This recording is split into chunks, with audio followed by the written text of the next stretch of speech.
ഇതിൽ പരാതി പറഞ്ഞ വിൻസി അനുഭവിക്കുന്ന മാനസികമായ ഒരു ആശങ്ക, ഇന്നവർ വളരെ വികാരവിക്ഷുബ്ധയായിരുന്നു, കരഞ്ഞുകൊണ്ടാണ് പലരോടും സംസാരിച്ചത്. ഒന്ന്, അതിലിരയാകാൻ പോകുന്നത് താനാണ് എന്ന നല്ല ബോധ്യം ആ പെൺകുട്ടിക്ക് ഉണ്ടായിട്ടുണ്ട്. കാരണം ഒരു സിനിമയെ ഇല്ലാതാക്കാൻ ശ്രമിക്കുന്നു, അല്ലെങ്കിൽ അത് വഴിവെച്ചു കൊടുത്തു എന്ന തരത്തിലുള്ള പരാതി ഇതിനകം തന്നെ ഉയർന്നു വന്നിരിക്കുന്നു. അവർ ആ സമയത്ത്, ഒരുപക്ഷെ ആ സിനിമയുടെ ചിത്രീകരണ സമയത്ത് പരാതി കൊടുക്കാതിരുന്നത് ആഗ്രഹിച്ച ആ ഒരു പടത്തിലേക്ക്, ഒരുപക്ഷെ എത്രയോ വർഷങ്ങളുടെ കാത്തിരിപ്പിന് ശേഷം ഒരു സിനിമ തുറന്നു കിട്ടിയ കുറെ മനുഷ്യരുടെ കരിയർ അവരുടെ മുന്നിൽ ചോദ്യം ചിഹ്നമായി നിന്നുകൊണ്ടായിരിക്കാം. അല്ലെങ്കിൽ ആ പടത്തിന് വേണ്ടിയിട്ട് പണം മുടക്കിയ ആളുകളുടെ അവസ്ഥയെപ്പറ്റി ചിന്തിച്ചിട്ടായിരിക്കാം. ഇതിപ്പോ ആ സിനിമയെ തന്നെ ഇല്ലാതാക്കാനുള്ള ശ്രമം അവരുടെ ഭാഗത്തു നിന്നുണ്ടായിരുന്ന കുറ്റപ്പെടുത്തലുകൾക്ക് താൻ ഇരയാകുമോ എന്ന് അവർ വല്ലാതെ ഭയക്കുന്നുണ്ട്. ഇത് എങ്ങനെ തുറന്നു പറയും? ഇതിൽ ഒരുപാട് ചോദ്യങ്ങളും ഒരുപാട് ഉത്തരങ്ങളും ഉണ്ട്. ഒന്ന്, ഓരോ വിഷയവും നമ്മൾ ഇതിൻ്റെ ഉള്ളിൽ, പ്രത്യേകിച്ച് ഈ ഇൻഡസ്ട്രിക്കുള്ളിൽ വളരെ സൗഹൃദമുള്ള ഒരാളായത് കൊണ്ട് തന്നെ ഒരു സൗഹൃദ സംഭാഷണത്തിലും അല്ലെങ്കിൽ സംഘടനാപരമായിട്ടുള്ള കാര്യങ്ങളിലും നടക്കുന്ന പല കാര്യങ്ങളും ഞാൻ പറഞ്ഞു തരാം. അതായത് പരാതികൾ ഒരുപാട് നമ്മുടെ മുമ്പിൽ വരാറുണ്ട്. ഞാനും അതിനൊക്കെ ഇരിക്കാറുണ്ട്. എന്നിട്ട് ഈ പെൺകുട്ടികൾ വന്ന് പറയുന്ന എന്താണെന്നറിയോ? ഇവര് തന്നെ പറയും, സാറേ ഇത് ഇപ്പൊ സംഘടന സ്വമേധയാ എന്തുകൊണ്ട് പിന്നെ ഈ പരാതി കിട്ടിയ ഉടനെ പോലീസിലേക്ക് പോകുന്നില്ല എന്ന് ചോദിക്കുന്നുണ്ടല്ലോ. വളരെ ഗുരുതരമായ പരാതികൾ സംഘടനയുടെ മുമ്പിലേക്ക് വരുമ്പോൾ, അയ്യോ ഇത് പോലീസിലേക്ക് പോകേണ്ട ഒരു കാര്യമാണ്, അതുകൊണ്ട് ഞങ്ങൾ കൂടെ വരാം, നമുക്ക് പോലീസിൽ പരാതിപ്പെടാം എന്ന് പറയുമ്പോൾ ഈ പെൺകുട്ടികൾ പറയുന്നത്, അയ്യോ പോലീസിലൊന്നും പോകണ്ട, ഇത് സംഘടനയ്ക്കുള്ളിൽ പറഞ്ഞു തീർത്താൽ മതി. ഇത് ഒന്നും രണ്ടും കേസല്ല മാധു, ഇത് നിരവധി കേസുകൾ, വളരെ ഗുരുതരമായ കേസുകൾ ഞാൻ പ്രത്യക്ഷത്തിൽ കണ്ടിട്ടുള്ള, നേരിട്ടിട്ടുള്ള വിഷയമാണ്. എന്നിട്ട് പല കുട്ടികളും പറയണ എന്താ അറിയോ, എനിക്ക് കോമ്പൻസേഷൻ മതി. ഒരു എമൗണ്ട് വാങ്ങി അത് സെറ്റിൽ ചെയ്യാണ് ചെയ്യുന്നത്. നേരത്തെ ഈ പറഞ്ഞ മാതിരി സംഘടനയ്ക്ക് പരാതി കിട്ടിക്കഴിഞ്ഞാൽ സംഘടന സ്വമേധയാ മുമ്പോട്ട് പോകുമ്പോൾ ഈ പരാതി തന്ന ആൾ അതിനോടൊപ്പം സഹകരിച്ചില്ലെങ്കിൽ എന്ത് ചെയ്യും? ഇപ്പൊ ഹേമ കമ്മിറ്റിയുടെ മുമ്പിൽ പോയി പരാതി പറഞ്ഞു കുറേയധികം സ്ത്രീകൾ. നമുക്കൊരു അന്വേഷണ കമ്മീഷൻ ഉണ്ടാക്കി, SIT. അവരെത്ര പേരെ വിളിച്ചു ചോദിച്ചു, അവരെല്ലാവരും പറഞ്ഞു എന്താണ്, ഞങ്ങൾ വന്ന് മൊഴി തരില്ല, ഞങ്ങൾ നിങ്ങളുടെ മുമ്പിൽ വരില്ല, ഞങ്ങളത് പിന്നെ കമ്മിറ്റിയുടെ മുമ്പിലാണ് ഞങ്ങൾ പറഞ്ഞത്. അതൊന്ന് ഇങ്ങനെ പറഞ്ഞാൽ എങ്ങനെയാണ് ഇതിനൊരു സൊല്യൂഷൻ കണ്ടെത്താൻ പറ്റുന്നത് എന്നൊന്ന് ആലോചിച്ച് നോക്കൂ. പിന്നെ നേരത്തെ ശ്രീ പല്ലിശ്ശേരി അദ്ദേഹം പറഞ്ഞതുപോലെ ഇത് ആണുങ്ങൾ മാത്രമല്ല പെണ്ണുങ്ങളും ഇവിടെ ഉപയോഗിക്കുന്നുണ്ട്. ഇതിനെക്കുറിച്ച് കുറേ ചർച്ചകൾ ഞാനും സംസാരിച്ചിട്ടുണ്ട്. നമുക്കറിയാവുന്ന, വ്യക്തിപരമായിട്ട് അറിയാവുന്ന പലരും ഇത് ഉപയോഗിക്കുന്നുണ്ട്. പക്ഷെ നമുക്ക് എങ്ങനെ ഇത് പുറത്തു പറയാൻ പറ്റും? മറ്റൊരു കാര്യം, ഇപ്പോൾ പല്ലിശ്ശേരി കുറച്ചു മുമ്പേ പറഞ്ഞു, എന്തുകൊണ്ട് അന്ന് ആ സംഭവം നടന്നപ്പോൾ തന്നെ പരാതി പറഞ്ഞില്ല എന്ന് പറഞ്ഞു. ആ സെറ്റിൽ ICC ഉണ്ടായിരുന്നെങ്കിൽ പിന്നെ വിൻസി അവരോട് പരാതി പറഞ്ഞിട്ടുണ്ടായിരുന്നോ എന്നൊരു ചോദ്യം എനിക്കും ചോദിക്കാനുണ്ട്. അങ്ങനെ പരാതി പറഞ്ഞിട്ടില്ല എങ്കിൽ യഥാർത്ഥത്തിൽ അപ്പോൾ ഈ ഇന്റേണൽ കംപ്ലൈന്റ് കമ്മിറ്റി എന്ന് പറയുന്നത് എന്തിനാണ് എന്നൊരു ചോദ്യം. ഇനി ഇന്റേണൽ കംപ്ലൈന്റ് കമ്മിറ്റി ഉണ്ടെങ്കിൽ പോലും അവിടെയും ചെന്ന് ഞങ്ങൾ പേഴ്സണലി പറഞ്ഞതാണ് കേട്ടോ, ഇതിനി ഒരു വലിയ ഇഷ്യൂ ഒന്നും ആക്കണ്ട, നമുക്ക് വീണ്ടും ഇവിടെ ജീവിക്കണമല്ലോ, സിനിമ ചെയ്യണമല്ലോ, ഇത് ആൺകുട്ടികളുടെ മാത്രം പ്രശ്നമല്ല. പറഞ്ഞു എന്നുള്ളത് അവിടെ നിൽക്കുന്നു. ഇതേ ചിത്രത്തിന്റെ ഷൂട്ടിനിടയിൽ ലഹരി ഉപയോഗിച്ചതിന്റെ പേരിൽ അദ്ദേഹത്തിന്റെ കണ്ണ് ചീർത്ത് വന്നിട്ട് ഷൂട്ട് മുടങ്ങിയിരുന്നു എന്നടക്കം പറയുന്നു. അപ്പൊ വിൻസിക്ക് മാത്രമേ അവിടെ കണ്ണും കാതുമുള്ളോ? ഷൂട്ട് മുടങ്ങുമ്പോൾ അതിന് കാരണം ഒരു നടൻ ലഹരി ഉപയോഗിച്ചതാണെങ്കിൽ അതിന്റെ പ്രൊഡ്യൂസർക്ക് പരാതിയില്ല, അതിന്റെ സംവിധായകന് പരാതിയില്ല, എൻറ്റയർ ക്രൂവിന് പരാതിയില്ല, ICCക്ക് സ്വന്തമായിട്ട് ഇതൊന്നും കാണാനുള്ള കണ്ണും കാതുമില്ല. ഇതെന്താ നടക്കുന്നത്?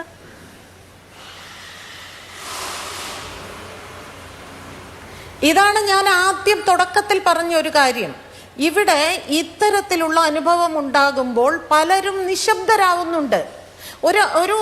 ഒരു കാരവാനകത്ത് എന്താ പറയാ, മേഘം എന്നുപോലെയാണ് അതിനകത്ത് പുക എന്ന് പ്രൊഡ്യൂസേഴ്സ് പറഞ്ഞ് ഞാൻ കേട്ടിട്ടുണ്ട്. പക്ഷെ എന്തുകൊണ്ട് ആ സമയത്ത് അവർക്കെതിരെ ഇവർക്ക് നടപടിയെടുക്കാൻ പറ്റുന്നില്ല? ആ സെറ്റിൽ നിന്ന് പുറത്താക്കണം. നിയമപരമായി അവർക്ക് നടപടിയെടുക്കാൻ താല്പര്യമില്ലെങ്കിൽ ഈ സിനിമയിൽ താങ്കൾ അഭിനയിക്കണ്ട എന്ന് പറയാനുള്ളൊരു ധൈര്യം, ഒരു ആർജവം തീർച്ചയായിട്ടും പിന്നെ പ്രൊഡ്യൂസേഴ്സ് കാണിക്കണം. അത് കാണിക്കാത്തത് കൊണ്ടാണ് ഒരു പരിധി വരെ ഇവർ വിചാരിക്കുന്ന എനിക്കിവിടെ മാർക്കറ്റുണ്ട്, ഞാനാണ് ഇവിടെ സിനിമ ഭരിക്കുന്നത് എൻ്റെ അധികാരത്തിലാണ് സിനിമ. അതാണ് നടന്മാരുടെ ഏറ്റവും പ്രധാന മുദ്രാവാക്യം. ഇവിടെ നിർമ്മാതാവോ സംവിധായകനോ ഒന്നും അല്ല ഇന്നത്തെ മലയാള സിനിമയിൽ. ഇന്ന് സിനിമ ഭരിക്കുന്നത് നടന്മാരാണ്. നടന്മാർ മാത്രമാണ് ഇന്ന് സിനിമ മുൻപോട്ട് കൊണ്ടുപോകുന്നത്. അവിടെ വലിയ ഇത് തീർച്ചയായിട്ടും ഇത്തരത്തിലുള്ള പെരുമാറ്റങ്ങൾ കണ്ടു കഴിഞ്ഞാൽ ഒരു ഇന്റർവ്യൂവിൽ ആ ഇന്റർവ്യൂ നടത്തിയ പെൺകുട്ടിയോട് മോശമായി പെരുമാറുന്നു, വലിയ വിവാദമാകുന്നു. ഈ ഷൈൻ ടോം ചാക്കോയുമായി ബന്ധപ്പെട്ട് മുൻപുണ്ടായ പ്രശ്നങ്ങൾ, ഈ ശ്രീനാഥ് ഭാസിയെ 3 മണിക്ക് കഞ്ചാവ് ചോദിച്ചു എന്ന് പറഞ്ഞൊരു പ്രൊഡ്യൂസർ ഇന്ന് മാധ്യമങ്ങളോട് പറയാണ്. വലിയ താരങ്ങളൊന്നും, മലയാള സിനിമയെ ചുമലിലെടുത്ത് വെച്ചിരിക്കുന്ന താരങ്ങളൊന്നുമല്ലല്ലോ നിങ്ങൾ, അല്ലെങ്കിൽ മറ്റൊരാൾ എന്നൊരു ചോയ്സ് ഇല്ലാതെ പോയോ?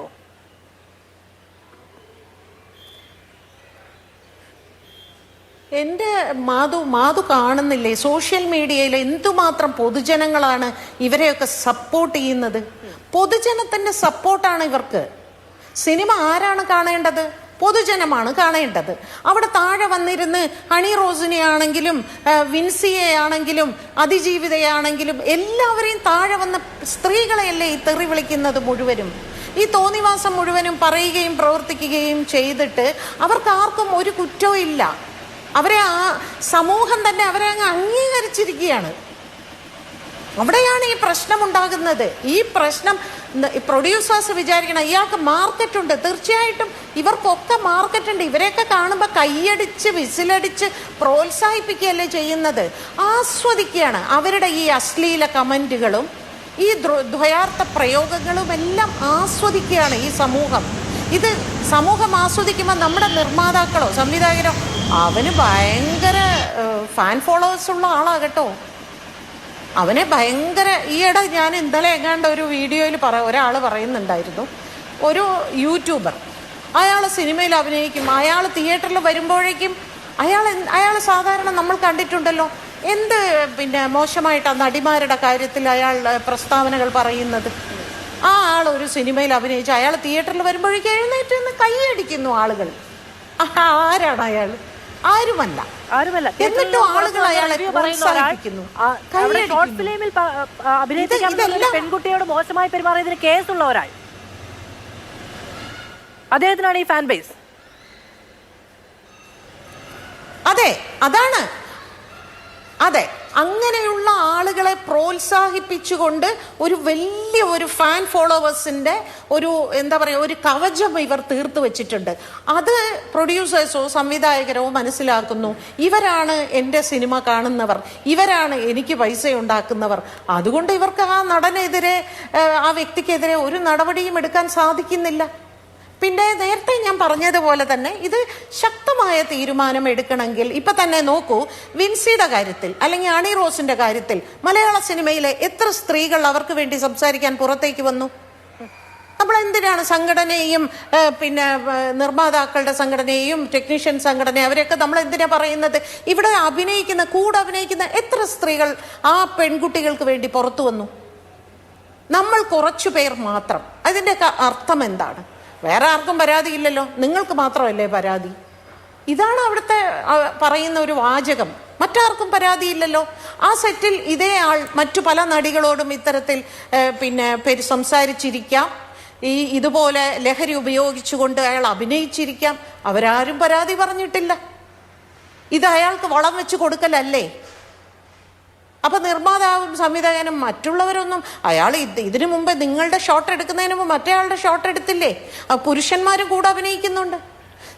ഇവര് ഉപയോഗിച്ചോട്ടെ, ഇവര് ലഹരി ഉപയോഗിച്ചോട്ടെ, ഇവര് മദ്യം ഉപയോഗിച്ചോട്ടെ, എന്തും അതൊക്കെ അവരുടെ ഇഷ്ടം. പക്ഷേ അത് അവരുടെ സ്പേസിൽ അവർ ഉപയോഗിച്ചോട്ടെ. എന്തിനാണ് കൂടെ അഭിനയിക്കുന്നവരെ ബുദ്ധിമുട്ടിക്കുന്നത്? കൂടെ അഭിനയിക്കുന്ന ആൾക്കാർക്ക് എന്തുമാത്രം അരോചകമാണ്, അസഹനീയമാണ് എന്നൊരു ബോധം അവർക്ക് വരാത്തത് എന്തുകൊണ്ടാ? തന്നെ സപ്പോർട്ട് ചെയ്യാൻ ഇവിടെ ഒരു വലിയ വിഭാഗം ആളുകളുണ്ട് എന്നുള്ള ധൈര്യമാണത്. ഇന്നിപ്പോ ഹോട്ടലിലേക്ക് പോലീസുകാർ കയറി ചെല്ലുമ്പോഴേക്കും അന്ന് ഹോട്ടലുകാർ പറഞ്ഞു എന്താണ്, ആരുടെയോ ഓൺലൈൻ വഴിയാണ് റൂം ബുക്ക് ചെയ്തതെന്ന്. നമ്മൾ ചോറൊക്കെ ഉണ്ട് തന്നെയല്ലേ ഇവിടെ ജീവിക്കുന്നത്. നമ്മൾ അവിടെ ഹോട്ടലിലേക്ക് ചെല്ലുമ്പോൾ എനിക്കൊക്കെ ഞാൻ എൻ്റെ വ്യക്തിപരമായ കാര്യം പറയാം. ഞാൻ ചിലപ്പോൾ പ്രൊഡക്ഷൻ എക്സിക്യൂട്ടീവിനോട് പറയും എനിക്കൊരു റൂം ബുക്ക് ചെയ്ത് തരും. പേഴ്സണലാണെങ്കിലും നമ്മൾ പ്രൊഫഷണലി ആണെങ്കിലും ആ പ്രൊഡക്ഷൻ മാനേജർ അവർക്ക് ഡിസ്കൗണ്ട് റേറ്റ് ഒക്കെ ഉള്ളതുകൊണ്ട് അവർ റൂം ബുക്ക് ചെയ്ത് തരും. പക്ഷെ അവിടെ ചെല്ലുമ്പോൾ നമ്മളുടെ ഐഡന്റിറ്റി കാർഡ് അവർ ചോദിക്കുന്നുണ്ട്, നമ്മുടെ പേര് ചോദിക്കുന്നുണ്ട്.